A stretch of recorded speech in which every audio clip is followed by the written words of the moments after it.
2022년 2월 27일 주일날 예배를 아버지 하나님께 회개하는 마음으로, 그리고 매일매일 우리의 하루하루 삶을 감사하는 마음으로, 그리고 우리를 지켜주십사 간절한 마음으로 아버지 함께 예배 올려드리겠습니다.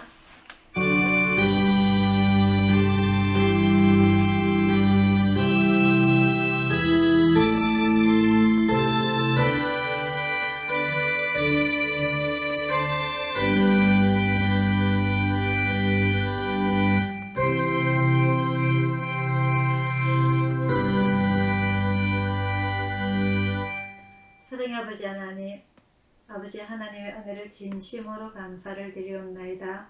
오늘 주님의 귀하고 복된 주일날 아버지 전에 나와왔습니다. 사랑하는 우리 종 가족들 아버지 하나님께서 일일이 기억하여 주시고 일주일 동안 주님 품에 품어주셨다가 오늘 주님의 전에 나와왔사오니 오늘 무릎 꿇고 엎드릴 때에 우리들이 알고도 지었던지 모르고도 지었던지 오늘 다 내어놓고 용서받기를 원하며 오늘 주님의 사랑을 체험하며 감사하며 찬양하며 말씀 듣는 귀한 복된 시간 되게 인도하여 주시옵소서. 우리의 시동 일관을 아버지께서 아시오니 마귀 사탄 틈타지 못하도록 지켜주시기를 원하오며 오늘 주님 앞에 엎드릴 때에 우리의 간절한 마음 또한 드릴 수 있도록 아버지 하나님 붙잡아 주시옵소서. 세상에 많은 생각들, 걱정거리들 다 내려놓고 지금 이 시간만큼은 우리 아버지 하나님께만 집중하게 하여 주옵소서. 모든 것 주님 앞에 의탁드리옵고 감사드리고 예수님 이름으로 기도드리옵나이다. 아멘. 찬송가 28장입니다.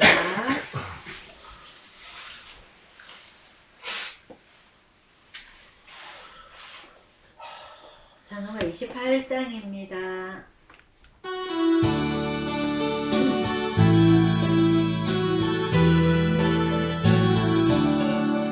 복에 보는 하나님 하사 찬송하게 하소서. 한량없이 자비하신 성량할 길 없도다. 천사들의 찬송가로 나를 거르시소서. 구속하신 그 사랑을 항상 찬송합니다. 주의 표신 도움받아 이때까지 왔으니 이와 같이 천국에도 이르기를 바라네. 하나님의 품을 떠나 죄에 빠진 우리를 예수 구원하시려고 보혈을 흘려주셨네. 주의 귀한 은혜 받고 일생 미친 자 되네. 주의 은혜 삭을 내사 나를 주께 메소서. 우리 마음을 연약하여 온대하기 쉬우니 하나님이 받으시고 천국 이를 지소서. 아멘. 주기도문 올려드리도록 하겠습니다. 하늘에 계신 우리 아버지여, 이름이 거룩히 여김을 받으시오며 나라에 임하시오며 뜻이 하늘에서 이룬 것 같이 땅에서도 이루어지리라. 오늘날 우리에게 일용할 양식을 주옵시고 우리가 우리에게 죄 지은 자를 사하여 준 것 같이 우리 죄를 사하여 주옵시고 우리를 시험에 들게 하지 마옵시고 다만 악에서 구하옵소서. 대개 나라와 근시와 영광이 아버지께 영원히 있사옵나이다. 아멘. 교동문 4번입니다.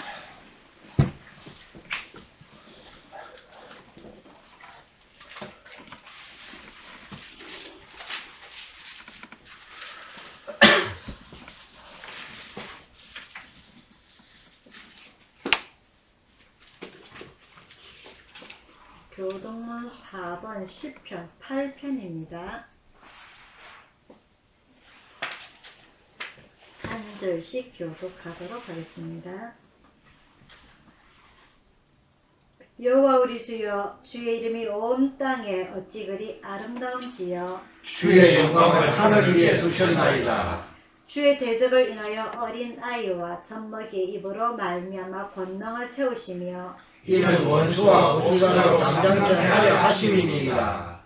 주의 손가락으로 만드신 주의 하늘과 주의 베풀어 두신 달과 별들을 내가 보오니 사람이 무엇이간데 주께서 저를 생각하시며 인자가 무엇이간데 주께서 저를 권고하시나이까. 저를 천새보다 조금 못하게 하시고 영화와 정비로 강을 씌우셨나이다. 주의 손으로 만드신 것을 다스리게 하시고 만물을 그 발 아래 두셨으니 곧 모든 우양과 별빛경이며 공중의 새와 바다의 의족과 해오에 살리는 것입니다. 그렇지요? 여호와 우리 주여, 주의 이름이 온 땅에 끝이 아름다운지요. 아멘. 교회 소식 전해드리도록 하겠습니다. 오늘은 2월의 마지막 주일이고요.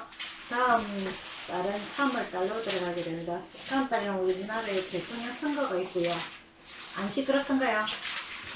선거 나간다고. 여기 그나마 조용해. 다행이네. 시내는 시끄러워 죽겠어요. 맞지?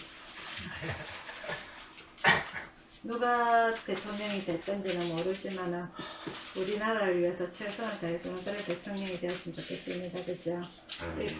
이 물가도 좀 잡고 코로나도 좀 잡았으면 사람은 그런 사람이 없겠지만 그래도 그나마 우리가 기대를 하고 우리 하나님 앞에 좋은 대통령이 나와서 우리나라를 좀 잘 이끌어갈 수 있는 그런 대통령이 되기를 우리가 다 같이 기도하도록 합시다. 그리고 지금 러시아하고 우크라이나가 전쟁인데 전쟁이라기보다는 일방적으로 당하고 있는 거죠. 그죠? 이런 상황 속에서 우리나라에서는 직격탄은 있지는 않지만 그래도 물가가 지금 자꾸 오릅니다. 지금 어떻게 될지 모르니까 그 전쟁통에 있어서 우리 교민들이 지금 피난 간다고 막 그런 장면들을 뉴스로 보니까 예전에 저는 겪지 않았지만 우리 6.25 때 그죠? 똑같은 그런 상황을 겪었던 우리나라로서 또 마음이 또 아프고 그렇습니다. 약자는 언제나 당하게 되어 있어요. 약자는 언제나 힘들게 되어 있는데 그런 상황 속에서도 이 사회 정세가 어떻게 돌아갈지 우리는 아무것도 모르는 상황이에요. 그죠? 또 우리에게 어떤 일이 일어날지 이것이 지금 미국이 제재를 한다고 하지 직접적인 아직 참전은 안 하고 있거든요. 이게 미국이 참전을 하게 되면 우리나라도 참전을 해야 되고 이렇게 되면은 세계대전으로 이어갈 수 있는 또 그런 위험 부담까지 안고 있는 상황이기 때문에 어느 누구나가 쉽게 나서지를 못해요. 그러다 보니까 힘없고 약한 우크라이나만 열심히 당하고 있는데 이 상황이 어떻게 될지 우리는 인간으로서 모르고 우리는 힘들게만 합니다. 물가가 오르니까 지금 오늘 아침에 보니까 기름값이 벌써 푹푹 올라오고 있던데 이 우리에게 직격탄이 뭐 폭탄이 날라오진 않지만 피부로 느낄 수 있는 게 우리 물가거든요.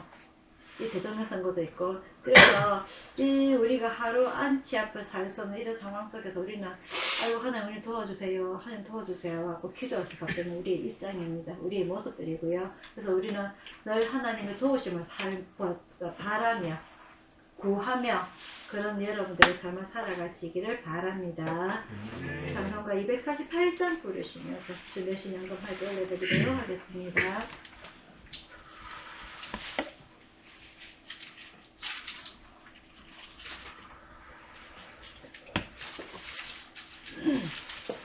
찬송가 248장입니다.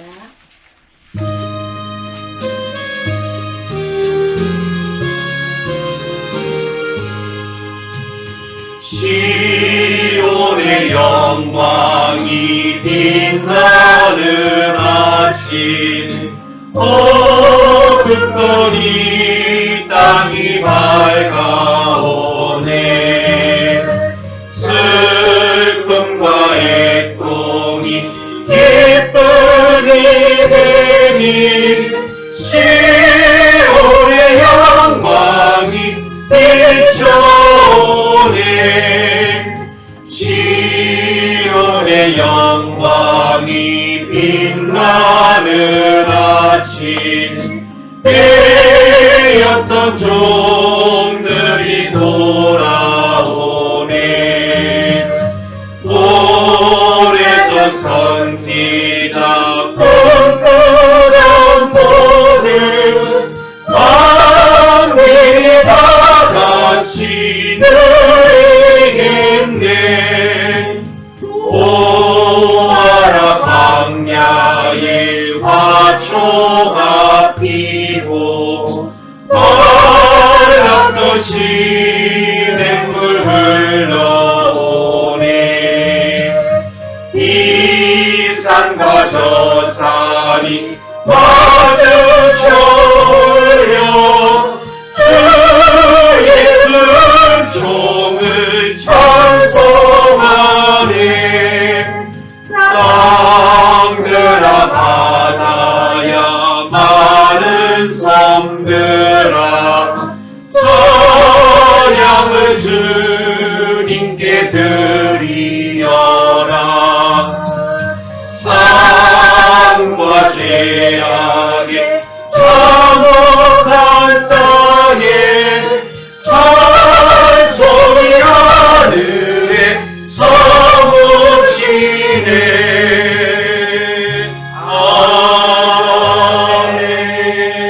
아멘. 자, 오늘의 말씀은요, 누가복음 15장입니다.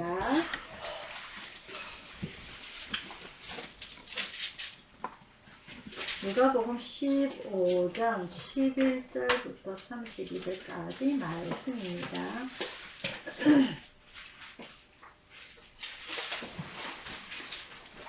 신약성경 121페이지.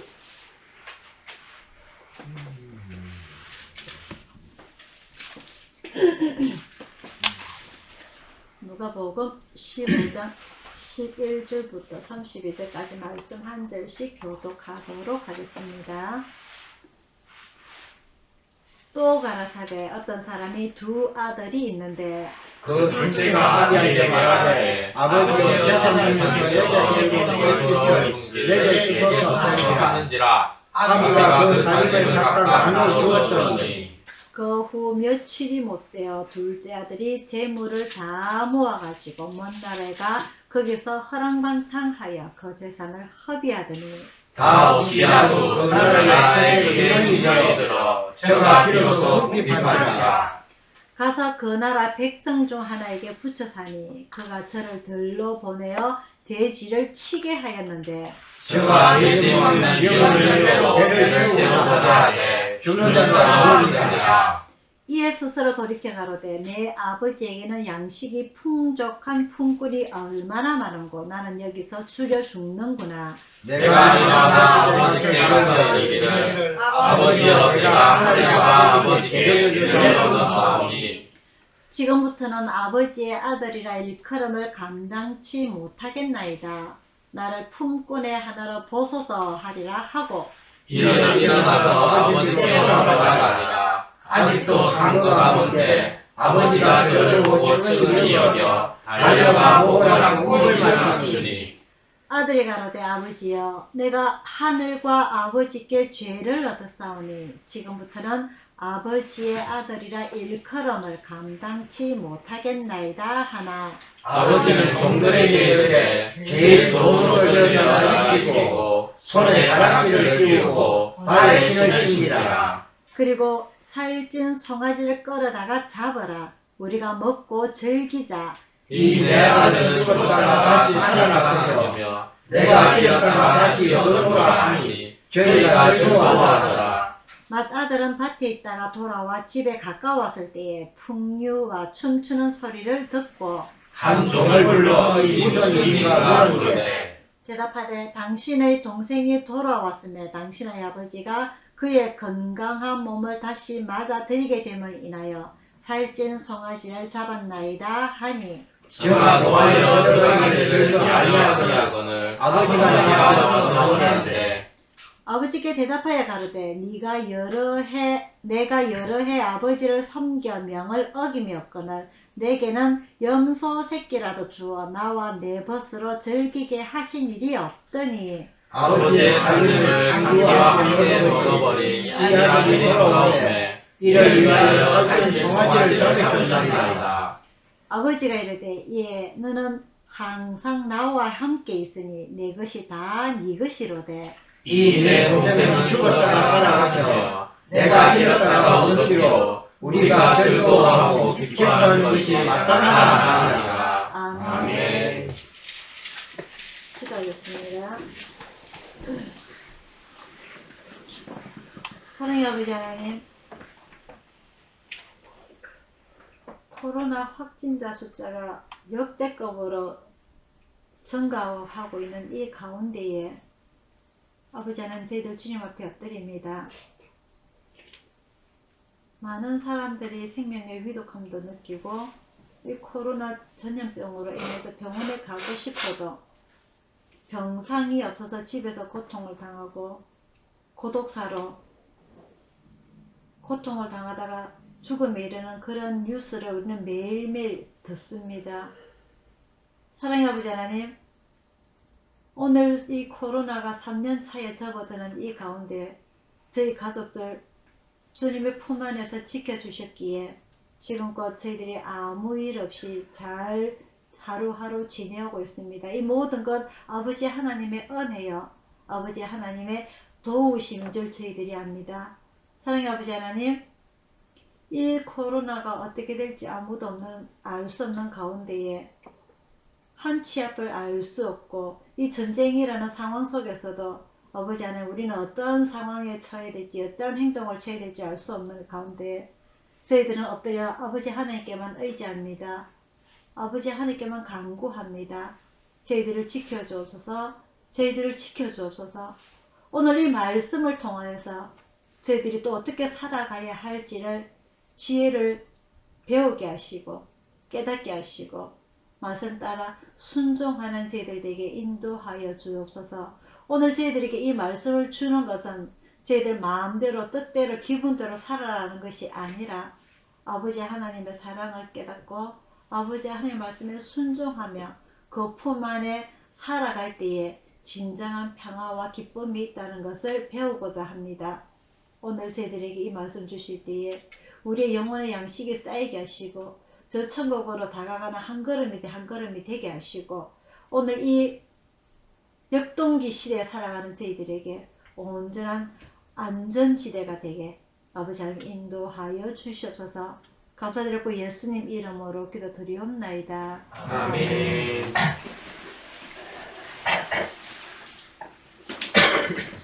누가복음 15장은요 너무너무 우리가 유명하고 잘 아는 내용들입니다. 특히 오늘 그 탕자의 비유라는 것은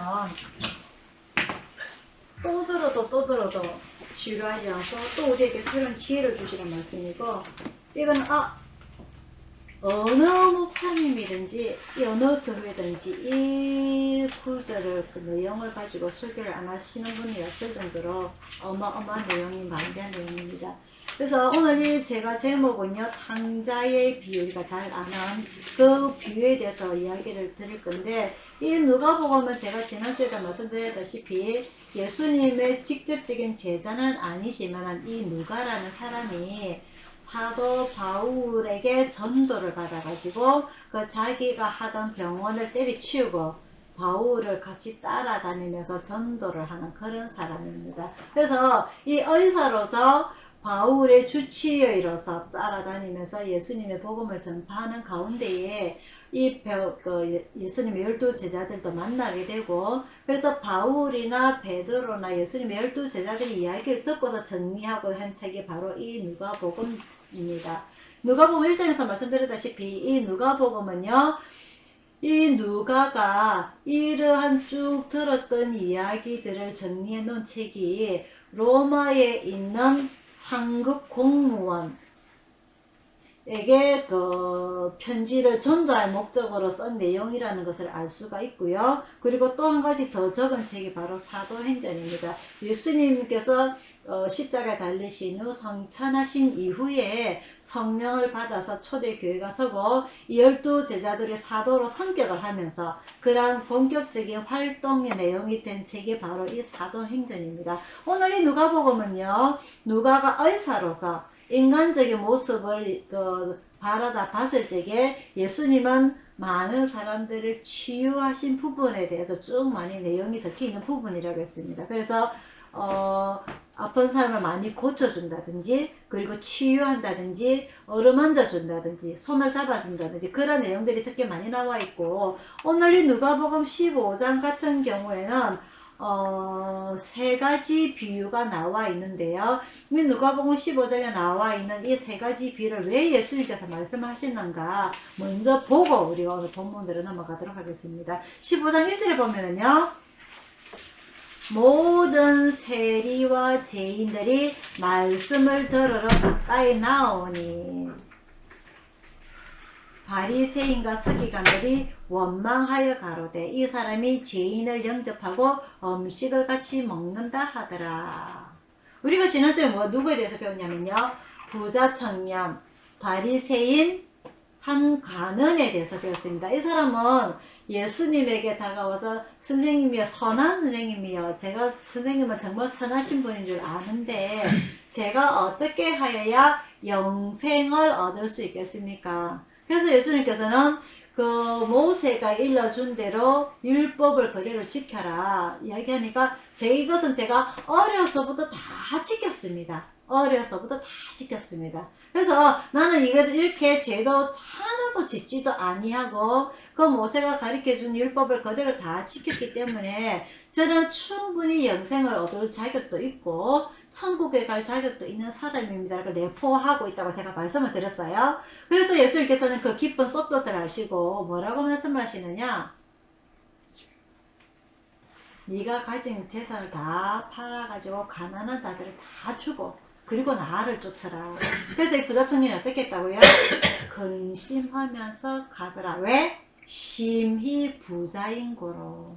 그래서 오늘 본문은 예수님은 세리와 죄인들과 가까이 함께하고 식사도 같이 먹는 그런 분에 반해서 바리새인이 부자 청년처럼 모세가 가르쳐준 대로 이 율법을 다 지키는 바리새인과 서기관들은 이 사람이 유대인이 죄인을 영접하고 음식을 같이 먹는다. 죄인과 같이 먹는다. 이 유대인으로서는 도대체 있을 수 없는 일을 하는 거죠. 왜 이런 이야기가 나오게 되냐면요, 이 모세는 레위기서에서 제사의 5가지 방식에서 이 제사를 지냄에 있어서 음식도 정한 음식, 부정한 음식, 사람이 부정 타게 되면은 일주일 동안 그 천막을 치고 일주일 동안 거기서 다 순결해질 때까지 움직이지 아니하는 게 바로 레위기서에 나오는 모세의 율법입니다. 이 모세의 계명입니다. 10계명을 제외하고. 그래서 이런 예를 들어서 부정하다는 것은 시체를 만졌다든지 피를 만졌다든지 그리고 부정한 음식을 만졌다든지 그리고 옴이라든지 이런 문둥이라든지 이런 질병에 걸렸다든지 이런 사람은 어떻게 해야 되냐면은 자기 테두리에서 벗어나서 저 밖에서 혼자서 따로 살아야 돼요. 그래서 예를 들어서 문둥병이 걸렸다든지 두드러기가 났다든지 이런 피부까지 질병이 났다면은 제사장이 보고 이제는 같이 합숙을 해도 되겠다 했을 때에 자기 집으로 되돌아오는, 그게 바로 레위기서에서 말하는 모세의 율법입니다. 그래서 그런 사람은 그런 질병이 생긴다는 것은 하나님 앞에 벌을 받았다, 하나님 앞에서 죄인이다 라고 취급을 받는 부류였기 때문에 오늘 이 어려서부터 율법을 그대로 지키는 바리새인과 서기관들을 봤을 적에 죄인과 같이 먹는다는 것은 상당히 부정하는 거예요. 죄인은 죄인끼리 따로 살아야 되는 건데 그 죄가 사하여질 때까지 따로 살아야 되는 것인데, 이 예수님은 이 죄인들과 같이 이야기도 하고 말씀도 듣고 음식도 같이 먹고, 이건 있을 수 없는 일이란 말이죠. 어떻게 보면 예수님 입장으로 봐서는 유대인으로서 일탈, 전혀 여태까지 모세가 가르쳐준 그 율법을 지키지 아니하는 사람, 이렇게 인식이 되어 있는 거죠. 그래서 예수님께서는 거기에 대해서 깊은 뜻을 아시고는 오늘 이 누가복음 15장에 3가지의 비유가 나오게 됩니다. 하나는요, 우리가 잘 아는 잃어버린 양의 비유. 어떤 사람이 양이 100마리가 있는데 양치기하러 데리고 나갔다가 한 마리를 잃어버리게 됩니다. 이 길을 잘못 찾아서 돌아다니게 되죠. 아이고 내 혼자 살아봐야지가 아니라 엉뚱한데 한번 한눈 팔다가 엉뚱한데 한번 쳐다보다가 무리를 이탈하게 되는 경우입니다. 그래서 이 사람 같으면은요, 사람 같으면은 이 99마리를 지켜야지 잃어버리는 한 마리를 찾아서 나서진 않습니다. 혹여나 행여나 내가 잃어버리는 한 마리 양을 찾으러 간 사이에 다른 사람이 도둑질 해가지고 갈 수도 있고 일이나 곰이나 와서 이 양을 훔쳐 잡아먹을 수도 있기 때문에 우리가 기본적으로 아는 상식 다수결의 원칙에 해가지고 이 한 마리쯤을 잃어버려도 손해를 감수해야 되는 게 바로 이 유대인의 목동들의 삶입니다. 그래서 과거에 다윗이 목동일을 할 때에 모든 예를 들어서 주인이 1000마리를 맡겼다. 그러면은 이 1000마리를 다 지킬 수 없는 거예요. 왜? 사람이기 때문에. 그래서 자기가 아무리 밤에 안 자고 지킨다 하더라도 몇 마리는 맹수에게 뜯긴다고 손해를 각오를 해야 되는 거죠. 거기에 대해서 주인이 뭐라 할 수도 없는 입장이고, 거기에 반해서 오늘 예수님은 뭐라고 말씀하시느냐. 4절입니다. 너희 중에 어떤 사람이 양 100마리가 있는데 그 중에 한 마리를 잃으면 그 99마리를 어디에 두고? 덜에 두고 집에 다 몰아놓고 한 마리를 찾으러 가는 것이 아니라 나머지 99마리를 덜에 두고 그 어떤 거? 황무지 같은 그런 무서운 곳에 나머지 양들을 다 두고 찾으러 간다는 겁니다. 찾으러 가는 거예요. 한 마리를. 이게 예수님의 방식이라는 거죠. 그래서 이 나머지 그럼 99마리는 잘 있느냐? 이 그 중에 또 엉덩이에 뿔난 놈들은 또 자리 이탈을 하지 않겠느냐? 그런 위험 부담보다는 이 서로가 서로를 다 감싸줄 줄 아는, 특히 양을 지키는 개가 한 마리가 있어가지고 자리 이탈을 방지시켜 줄 수 있다는 그런 믿음 가정 하에서 이루어지는 겁니다. 그래서 이 99마리를 덜에 두고 그 잃은 것을 찾도록 찾아다니지 아니하겠느냐. 또 찾은 적 즐거워하더라. 이게 예수님의 입장이고요. 두 번째는요. 8절입니다. 한 여자가 10드라크마가 있는데 한 10만원이 있는데 만원을 잊어먹었어요.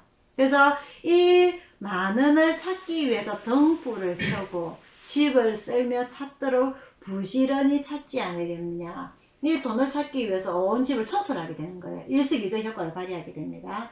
이게는 무슨 말이냐면은 예수님께서는 아주 작은 하나라도, 아주 작은 양 한 마리, 어린 양 한 마리라도 포기하지 아니하신다는 거죠. 그러면서 오늘 세 번째 본문의 말씀,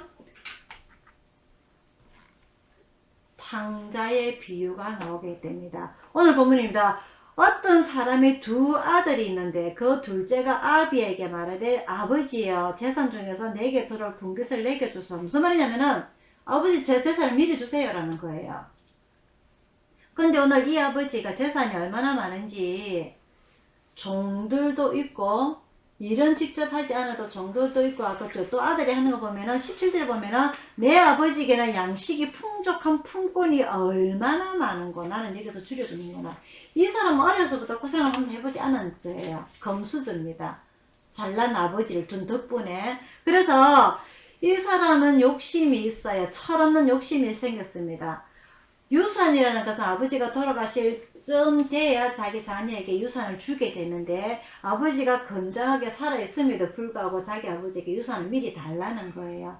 이스라엘의 가부장적인 형태는요, 가부장인 아버지가 뭐 부인이라든지 부모님이라든지 자녀라든지 그 온 집안의 재산이라든지 모든 것이 가부장인 아버지에게 모든 권한이 일임하게 됩니다. 거기에 도전하는 것은 있을 수 없는 거예요. 그래서 우리는 그것을 뭐라고 얘기하냐면은 아브라함 시대부터 내려오는 족장 시대라고 합니다. 족장이라는 것은 우리나라처럼 한 가족, 엄마, 아빠, 자녀만 이루어지는 가족이 아니라 3대, 4대, 4촌까지 이루어지는 그런 한 가정을 벗어나서 한 족장을 이루어지는 시가 가부장적인 역할이 이루어지게 됩니다. 그래서 가부장이라는 것은요, 내 가족뿐만 아니라 사촌까지 큰 영향력을 발휘할 수 있는 게 바로 이 족장시대의 가부장인 역할입니다. 그래서 이 아브라함은 조카로까지 데리고 살게 되고요. 이웃 사촌 동생인 사라와도 결혼하게 되는 그것이 바로 이스라엘의 풍습입니다. 그래서 아버지가 건장하게 살아있는 가운데서 아버지 내 재산 미리 주세요 라고 이야기하는 것은 그 아버지의 권위에 도전을 하는 겁니다. 자기의 목숨을 내어놓고. 그래서 그 유산을 상속받기 위해서 야곱은 자기 아버지 이삭을 속여가면서 장자가 되고자 노력하였고, 그것을 놓친 이삭은 지 동생을 죽이고자 하였죠. 동생이 살아있는 한은 지가 그 유산을 상속받지 못하니까. 그래서 이런 여건이 상황이 이루어진 가운데 나중에 모든 것이 아버지 하나님의 뜻이었다는 것을 야곱과 에서가 알고 난 이후에 야곱이 자기 고향 아버지한테로 돌아오고 나서 어떤 일이 일어나느냐, 에서가 집을 떠나게 되나, 한 가족이 같이 살게 되는 것이 아니라 집을 떠나게 되는 것이 바로 이 이스라엘의 족장 시대의 풍습입니다. 그래서 이 둘째 아들이, 큰아들도 아닌 둘째 아들이 아버지 유산 미리 주세요. 아버지의 권위에 도전하는 겁니다. 하지만 아버지는 아무런 말도 하지 아니하고 재산 절반을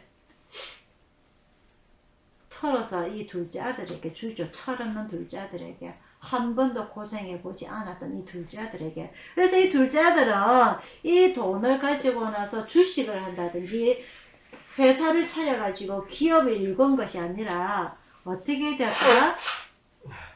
13절입니다. 그 후 며칠이 못 되어 둘째 아들이 재물을 다 모아가지고 먼 나라에 가서 거기서 허랑방탕하여 그 재산을 허비하더니, 허랑방탕이라는 것은 무슨 말일까요? 허랑방탕. 이 허랑방탕, 방탕한 생활하는 것은 방종하거나 사치스러운 삶의 양식을 말하는 겁니다. 어려서부터 고생을 한 번도 해보지 않았던 이 둘째 아들은요, 이 많은 돈을 가지고 어떻게 써야 할지의 그 재물의 가치를 알지 못하는 거죠. 돈을 보고 찾아 많은 여자, 돈을 보고 많이 찾아오는 친구들, 이 친구들과 하루 종일 술 먹고 여자와 놀고 노름하고 이러면서 아버지가 자기에게 준 1억을 그신 일주일 만에 다 처리했을 수도 있어요. 그죠? 하루 술값이 우리는 몇백만인지 우리는 알잖아요. 그죠? 그래서 이런 삶을 살다 보니까 거기서 허랑방탕하여 그 재산을 허비하더니 지혜롭지 못한 사람이라는 거죠. 이 둘째 아들이. 결국 거기서 돈이 떨어지고 나니까 여자도 떠나고 친구도 떠나고 아무도 없습니다. 그래서 굶어 죽기는 싫어가지고 무엇을 하느냐. 돼지를 치게 하였다. 양을 치는 것도 아니라 돼지를 치게 하였다. 근데 거기서도 먹을 것이 없어가지고 어떻게 한다? 돼지가 먹는 거. 돼지 16절입니다. 돼지 먹는 쥐염 열매로 배를 채우고자 하되, 사람이 먹는 것이 아니라 돼지가 먹는 것으로 배를 채우고자 하되 그것도 주는 자가 없는지라. 답답한 인생입니다. 그죠? 참 인생을 계획도 없이 생각도 없이 허비하는 그런 인생입니다. 그러다가 결국 이제는 배가 고파서 죽을 때가 다 돼가니까 이제 곁에서야 양심이고 자존심이고 그런 것도 생각할 게 없이 17절에 이제 아버지를 생각하게 됩니다.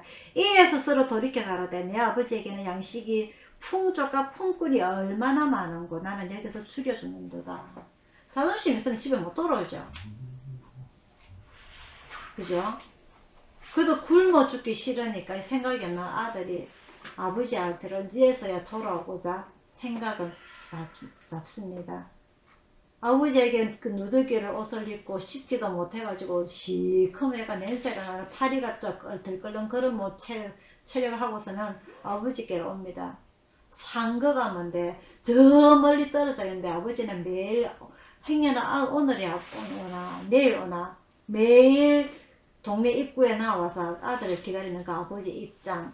그 아들을 보자마자 어떻게 했냐, 그 파리대가 들끓는 그런 아들을 껴안고 엉엉 웁니다. 아이고 우리 아들 이제 왔구나.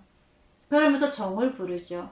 제일 전 옷을 내어놓고 송아지를 잡고 손에 반지를 껴주라. 재벌이 이제 표를 내는 거죠. 제일 좋은 옷을 입고 금반지를 끼워주고 금송아지, 항송아지를 잡고 해서 재벌이 이세의 모습을 다시 회복시켜주라.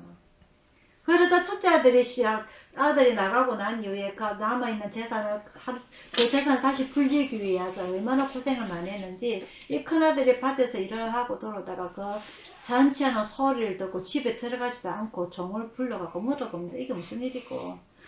둘째 아들이 돌아왔습니다. 아버지한테 상당히 섭섭합니다. 화가 납니다. 짜증이 납니다. 집에 들어가지 않아요. 그래서 아버지가 나와서 큰아들도 다시 다독거리죠. 왜 집에 안 들어오고 여기서 이렇게 있노? 아버지 어떻게 이럴 수가 있습니까? 저 둘째 아들은 아버지 재산을 다 팔아먹고서는 그것도 어떻게 팔아먹었냐? 술, 여자, 노름에 다 팔아먹은 저 둘째 아들이 뭐가 이쁘다고 제일 좋은 옷을 내어주고 반지 끼워주고 소 잡아가지고 잔치까지 벌입니까? 제가 아버지 밑에 있을 때는 한 번도 이런 일을 벌이지 아니하고 제 친구하고 제 생일잔치라고 염소 한 마리도 안 주더만이 말이죠. 아버지에도 섭섭하고 동생한테도 화가 나고 자기 자신한테도 화가 나고 나는 왜 이렇게 살았을까? 자, 여기에서 아버지의 입장을 한번 보게 됩니다. 아버지가 충분히 아니 이놈 시끼가 내가 니를 어떻게 키웠는데 철도 없이 재산을 달라고? 니한테는 하나도 줄 수 없어. 그냥 나가! 이랬을 수도 있어요. 하지만 아버지는 한 번도 따져 묻지 않습니다. 잔소리 하지도 않습니다. 그래? 알았어?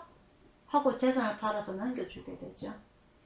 그 아들의 성장 과정을 잘 아는 아버지, 그 아들의 성격을 가장 잘 아는 아버지, 이 아들이 나가면 분명히 이 재산 다 팔아먹을 건데 아이고 아까운 내 재산, 내가 재산을 불러오기 위해서 내가 얼마나 고생했는데 이 재산 절반을 해가지고 유산을 준다는 것은 앞으로 일어날 일이 훤하게 다 보이는데 그럼에도 불구하고 아버지는 주게 되죠. 잔소리하지 한마디도 하지 않냐고.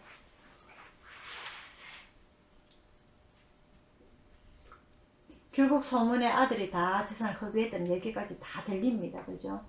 그래서 아이고 참 밖에서 굶어 죽긴 아니하고 집에나 돌아오지.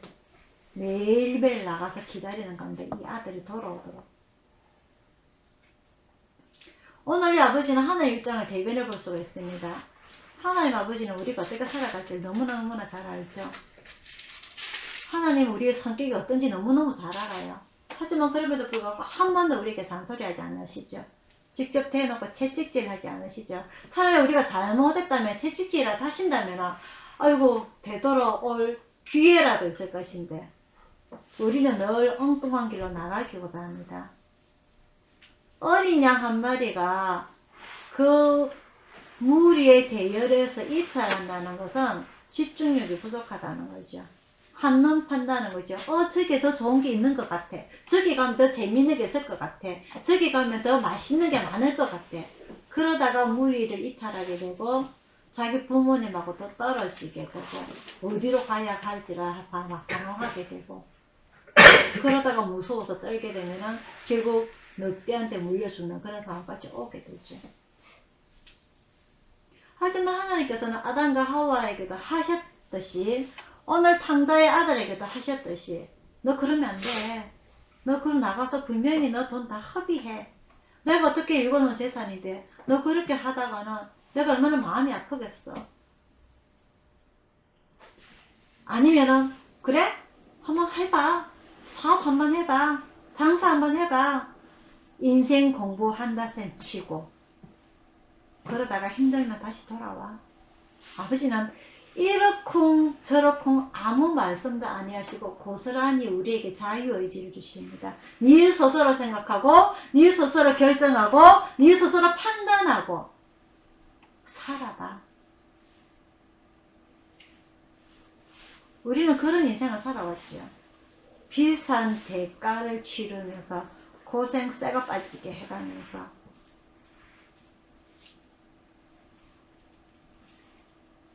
큰아들 또하죠. 이 큰아들은 어떻게 보면 바리새인이라고 볼 수가 있어요. 한 번도 아버지의 말씀을 거역한 적이 없고 아버지에게 유산을 달라 한 적도 없고 그 아버지가 주신 가서 농사 지어라 하면 가서 농사 짓고 아버지가 가지고 있는 그 재산을 보존하기 위해서 동생이 절반 가지고 간 그 남은 재산이라도 더 불리기 위해서 열심히 노력하는 바리새인이라고 볼 수가 있습니다. 근데 아버지가 섭섭하게 하니까 집에도 안 들어가요. 아버지 너무너무 섭섭한데 저한테는 아무것도 안 해주시더만요. 제가 왜 이렇게 열심히 했을까요? 저도 동생처럼 제 재산 미리 유산 받을 걸 말이죠. 우리는 늘 부모님의 마음을 헤아리지 못하고 섭섭한 면만 봅니다. 내한테 하나도 해준 거 없고 너무너무 섭섭해요. 내 기도는 하나도 안 들어주시는 것 같고 내 힘들 때 한 번도 내한테 와서 토닥토닥도 안 해주시고 위로도 안 해주시고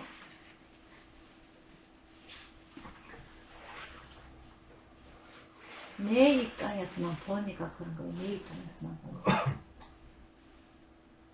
동생도 마찬가지, 형도 마찬가지. 자기 입장에서만 보니까 아버지가 자기들 얼마나 사랑하시는지 그런 모습들이 하나도 찾아볼 수가 없습니다.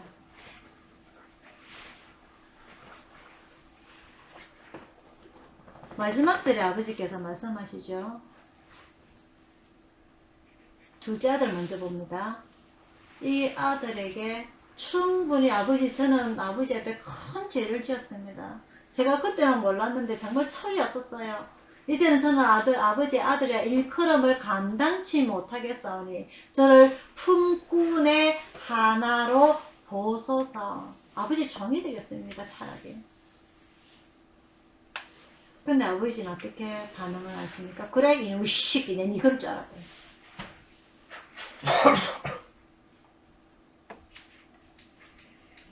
그게 아니라 제일 좋은 옷을 입히고 손에 금반지를 끼우고 서로 잡아가 잔치를 하면서 재벌 2세로서의 위치를 다시 올려주시죠. 큰아들도 마찬가지입니다. 집에 들어오지 아니하는 삐진 이 큰아들을 찾아러 나옵니다. 아이고 왜 안 들어오노? 하루 종일 밭에서 고생했는데. 아버지 섭섭합니다. 어떻게 저한테 이러실 수가 있어요. 아버지 재산 절반이나 다 말아먹은 저 둘째 아들을 갖다가 동생을 어떻게 저렇게 챙겨줄 수가 있습니까? 홀딱터기가 쫓아내버려도 속이 시원할까 말까 한데요. 아버지가 말하니까 항상 내 옆에 있는 니는 내 것이 다니까 아이가 꼭 그것을 법적으로 유산을 넘겨줘야만이 네 것이겠니. 지금 남아있는 이게 다니까 아이가. 전 이 동생은 그래도 피부친데 혈육인데 그래도 밖에서 굶어 죽었다는 소문보다는 그래도 집에 돌아왔다는 소문이 더 좋지 않냐고. 이게 아버지의 마음이라는 거죠. 오늘 우리는 여기서 볼 게 두 가지가 있습니다. 한 가지는요, 하나님은 사람에게 자유의지를 주셨다는 거, 스스로 생각하고 스스로 판단하고 스스로 결정할 수 있는 권리, 그 자유, 우리에게 따지지 않습니다. 우리를 쪼지 않습니다. 너 왜 이렇게 살아? 너 그렇게 살면 안 돼. 너 거기로 가면은 웅덩이에 빠져, 또랑이에 빠져. 많은 사람들이 착각 속에 살아가는데 오늘 하나님께서 나에게 아침에 이 길로 가지 마라 하셨어. 오늘 아침에 나한테 이 사람 만나지 말라고 하셨어. 하나님은 그러시는 분이 아니 우리에게 자유의지를 주시는 분입니다. 스스로 생각하고 판단할 수 있도록 오늘 나를 얼마만큼 생각할 수 있는지, 오늘 내가 가리킨 이 성경 말씀을 얼마나 지킬 수 있는지, 자유의지를 주시는 거예요. 이 바리새인은 그 하나님의 깊은 뜻을 알지 못하기 때문에 하나님께서 모세에게 주셨고 모세가 우리에게 주셨던 이 율법도 우리는 지켜야만 해. 강요를 당하는 삶을 살고 있었죠. 언년 중에. 아, 이게 당연한 거구나. 강요를 당하는 삶을 살고 있었던 거죠. 하나님은 우리에게 자유의지를 주셨는데 사람은 스스로가 스스로를 강요를 하고 감금하는 삶을 이 신앙을 살고 있었던 거죠. 피곤한 삶을 살았다는 겁니다. 그렇다고 해서 이 둘째 아들처럼 강자처럼 살아라는 것은 아니에요. 하나님께서 우리에게 자유의지를 주셨다는 것은 그만큼 우리가 죄를 짓지 않기 위해서 우리가 하나님 앞에 가까이 나아가기 위해서 기본적인 지식을 우리는 갖추고 있어야 되는 겁니다. 맞죠? 그죠? 없으면은 바리새인처럼 살아가게 됩니다. 아, 이게 내가 잘못된 신앙을 살아가고 있는 거구나. 가 아니라 하나님께서 모세에게 주셨기 때문에 모세가 우리 부모님 조상에게 주셨기 때문에 우리는 어릴 때부터 쉐마, 이마에, 미간에, 손목에 하나님의 말씀을 붙이고 일어날 때나 누울 때나 앉았을 때나 걸어갈 때나 눈 뜰 때나 감을 때나 할 말씀을 외워야 돼. 지켜야 돼. 생각 없이 그대로 강요당하며 살아갈 때 신앙생활 살아왔죠. 하나님께서는 오늘 이 본문의 말씀을 통해서 우리에게 마음대로 살아라.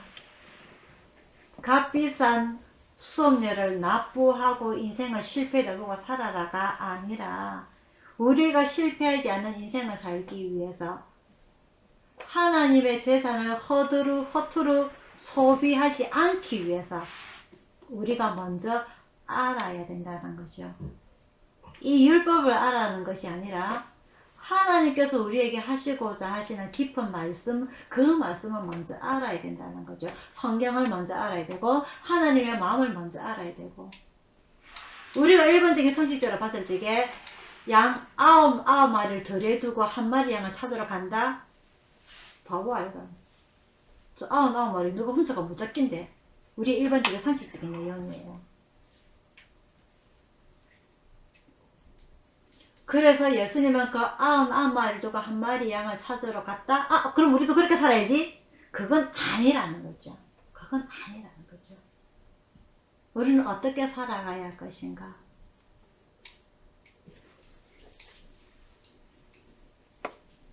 어떻게 해야만이 바리새인처럼 되지 아니하고 교회에서 가르치는 강요된 신앙생활을 하는 것이 아니라 우리 스스로가 생각하고 우리 스스로가 터득하고 우리 스스로의 방식대로 신앙생활을 해야 되느냐, 그거 먼저 하나님을 알아야 되는 거죠. 아무것도 모르면 따라가게 돼 있습니다.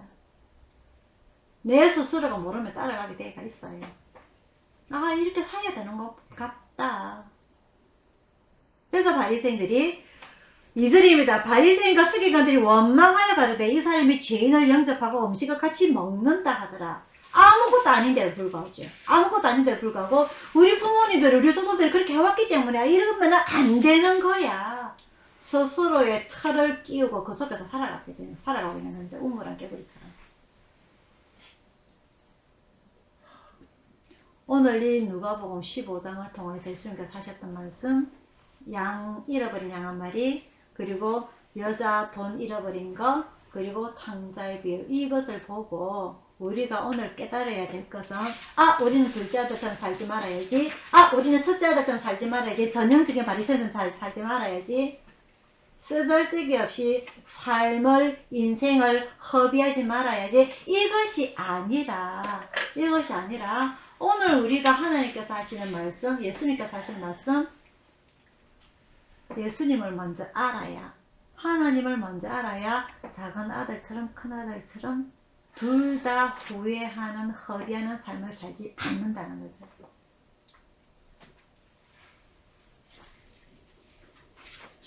둘 다 어떻게 보면 안타까운 인생이지 않습니까? 그죠? 아버지의 재산을 허비하는 둘째 아들, 아버지의 깊은 뜻을 알지 못하고 오해하는 이 첫째 아들.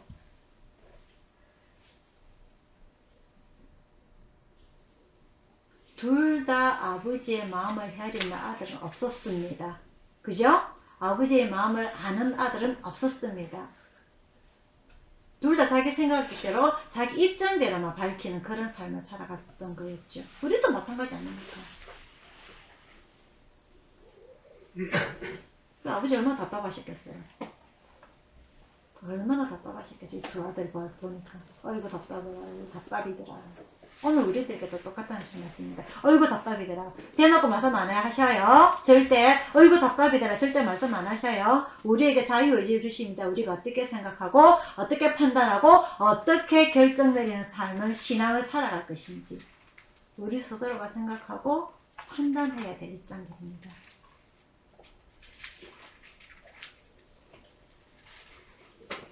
오늘 우리는 이 말씀을 통하여서 먼저 하나님의 마음을 깨닫고 하나님의 생각을 깨닫고 하나님의 마음을 헤아리게 된다면 우리는 둘째 아들처럼도 아닌 첫째 아들처럼도 아닌 실패하지 않는 우리의 삶을 살지 않을까. 그죠? 오늘 지혜는 그것입니다. 오늘 우리가 잘 아는 탕자라는 것은요, 고집스럽고 제멋대로운 아이입니다. 제멋대로운 아이. 우리는 세리도 될 수도 있고 죄인도 될 수가 있습니다. 이런 상황 속에서 하나님의 재산을 허비하지 아니하고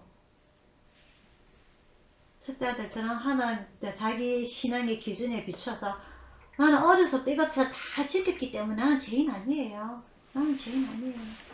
라고 큰 소리 치는 것이 아니라 늘 우리는 하나님의 도우심을 바라며 하나님의 마음을 먼저 헤아릴 줄은 하나님 제 마음 헤아려 주세요가 아니라 우리가 하나님의 마음을 먼저 헤아릴 줄 아는 그런 신앙생활 여러분들이 되기를 축원드립니다. 기도하겠습니다.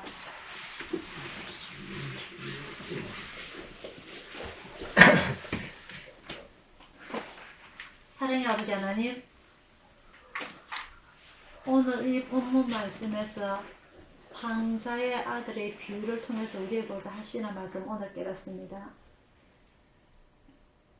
보통 사람은 첫째 아들 아니면 둘째 아들의 삶을 모두가 살아가고 있습니다.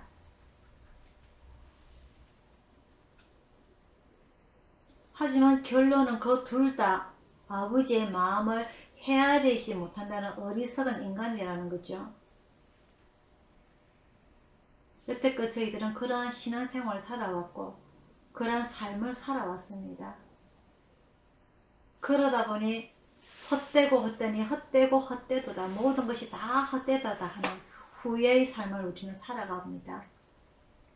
아버지 하나님, 오늘 이 말씀을 통해서 우리에게 하시고자 하시는 말씀, 하나님의 마음을 먼저 헤아리게 하소서. 그러다 보면은 둘째 아들처럼 실패하지도 아니하고 첫째 아들처럼 교만과 오만 속에 빠지지도 않을 것입니다. 그런 하나님의 마음을 먼저 헤아리게 하소서. 우리는 연약한 인간인지라 아버지의 마음을 헤아릴 수 없는 정말 미개한 인간입니다. 그럼에도 불구하고 하나님께서는 저희들을 자녀로 삼아주시고 하나님을 알 수 있는 이 말씀을 저희들에게 주셨사오니 오늘 이 말씀대로 배우고 하나님의 마음을 헤아릴 수 있는 저희들이 되게 인도하여 주시옵소서. 오늘 저희들에게 주시는 이 말씀 잊어먹지 아니하고 잘 깨달아서 아버지의 하나님의 마음을 하루에 한 가지씩이라도 알아간다면 아버지 하나님, 저희들은 정말 성공한 삶이요 저희들에게 기쁨과 평안과 축복이 충만한 삶인 줄 압니다. 저희들에게 그런 나날들이 되게 아버지 하나님 함께하여 주시옵소서. 감사드리고 예수님 이름으로 기도드리옵나이다. 아멘. 사도행전 411장입니다.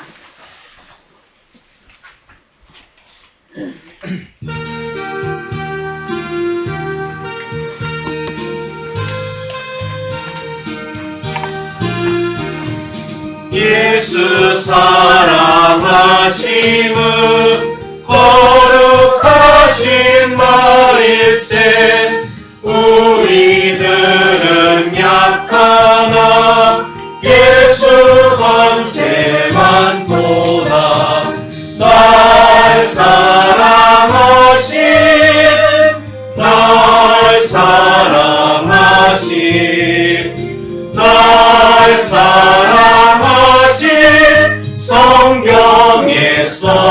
있네. 나를 사랑하시고 나의 죄를 다 씻어 하늘 문을 여시고 들어가게 하시네. 날 사랑하신 날 사랑하신 날 사랑하신 성경에 써있네. 내가 연약할수록 더욱이 여기사 높은 보좌 위에서 낮은 나를 보시네. 날 사랑하신 날 사랑하신 날 사랑하신 성경에 써있네. 세상 사는 동안에 나와 함께 하시고 세상 떠나가는 날 천국 가게 하소서. 날 사랑하신 날 사랑하신 날 사랑하신 성경에 써있네.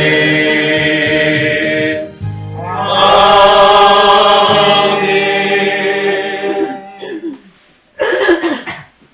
축도하겠습니다.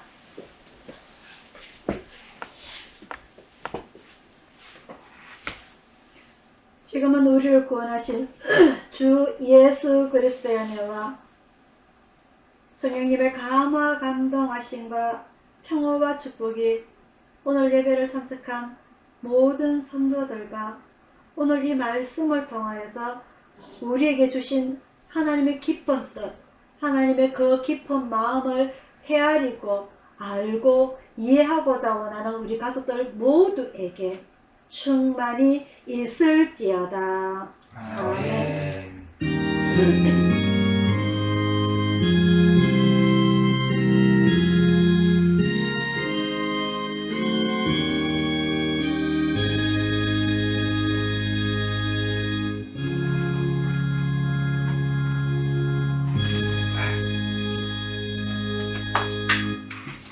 사랑